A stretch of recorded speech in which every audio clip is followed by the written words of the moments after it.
The question that I wanted to ask you is in terms of circular economy and renewable energy that you mentioned as well, and what are the areas of cooperation and joint action within the region, within the Baltic region, that could become a practical step towards a sustainable energy? So how can we actually work together? And maybe you already have some examples that you can share in terms of that collaboration.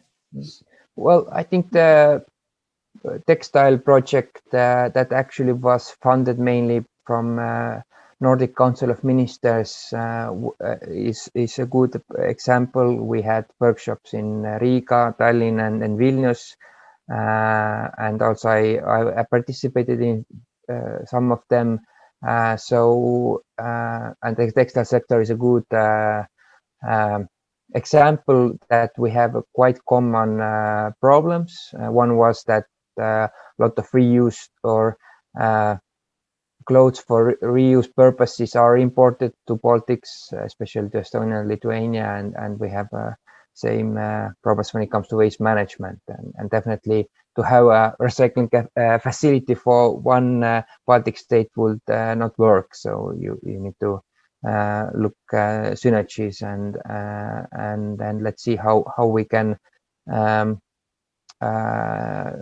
build on this project, because definitely the report was, I think, I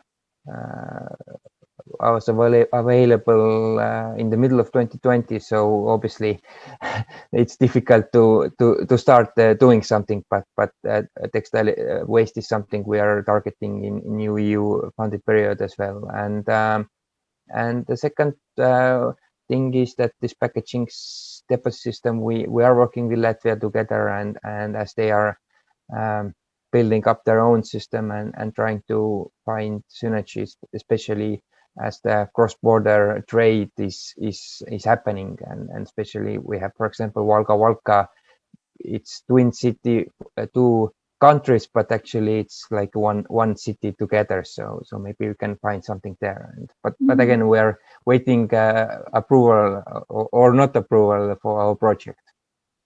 And what do you think are the biggest challenges in terms of this joint venture, in terms of this cross-border programs that we are talking about? Earlier today, we already talked about the challenges in terms of the speed and the resilience to change and how quickly we can actually adapt to change.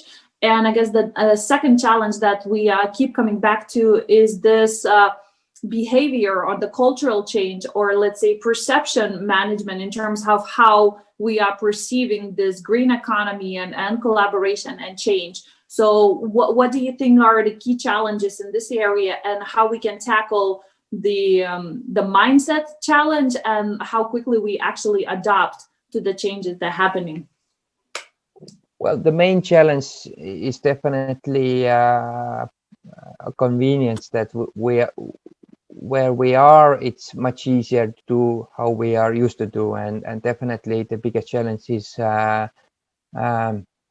to make the changes, because usually you need some more investments, and it's making really hard to really to make economically also wise, because if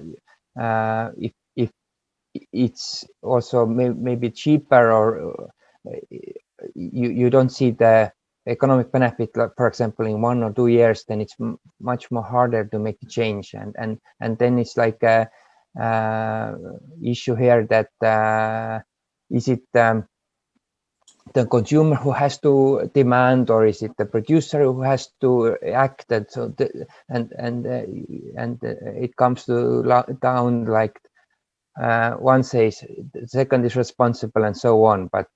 And this is where governments and front runners should take the